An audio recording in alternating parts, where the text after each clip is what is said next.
નમસ્કાર, TV13 digital પ્લેટફોર્મમાં આપનું સ્વાગત છે. આપ જોઈ રહ્યા છો ટોપ ન્યૂઝ. મધ્યપ્રદેશના પ્રીથમપુર ફેક્ટરીમાં ભીષણ આગની ઘટના. બીજા દિવસે સવારે 2 માનવ હાડપિંજર મળી આવ્યા. પોલીસે મૃતદેહોને પોસ્ટમોર્ટમ માટે મોકલી આપ્યા. જમીનની ઘટતી ઉત્પાદકતા એ ચિંતાનો વિષય બન્યો છે, જેના કારણે ખાદ્ય સંકટની સાથે કુપોષણનું પણ જોખમ વધ્યું છે. ફળદ્રુપ જમીન ઝડપથી હવે ઘટી રહી હોવાના અહેવાલ મળ્યા. ફિલ્મ હકની રિલીઝ માટે રસ્તો થયો સાફ.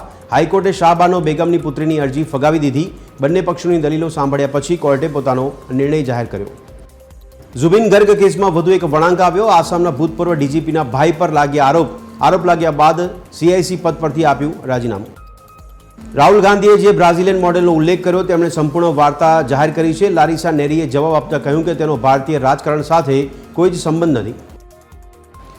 નાયબ મુખ્યમંત્રી હર્ષ સંઘવીએ પાકિસ્તાનના સરહદે આવેલા પુંડરાજપર ગામની મુલાકાત કરી. કહ્યું, સરહદી છેવાડાના લોકોએ વર્ષો સુધી સરહદોને સાચવવાનું કર્યું કામ.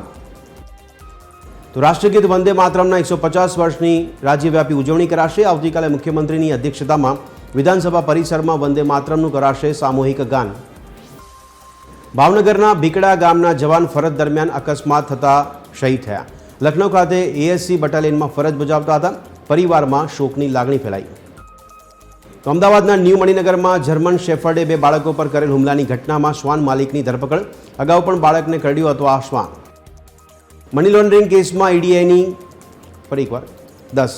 મની લોન્ડરિંગ કેસમાં ઈડીની સખત કાર્યવાહી. ક્રિકેટર સુરેશ રૈના અને શિખર ધવનની મિલકત જપ્ત. 11.14 કરોડની સંપત્તિ ઈડીએ કરી જપ્ત.